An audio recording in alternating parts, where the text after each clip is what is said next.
Selanjutnya pemirsa, kenaikan harga BBM non-subsidi jenis Pertamax dinilai Gubernur Sumatera Selatan akibat adanya penyesuaian harga internasional. Untuk mengantisipasi antrian BBM subsidi, Herman Deru meminta Pertalite hanya diberikan kepada warga yang berhak menerima.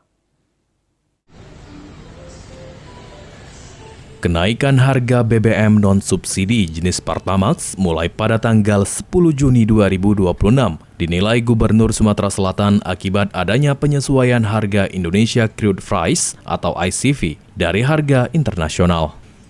Sementara untuk mengantisipasi terjadinya antrian BBM subsidi jenis Pertalite di SPBU, Herman Deru meminta kepada masyarakat agar BBM subsidi diberikan kepada masyarakat yang berhak menerimanya.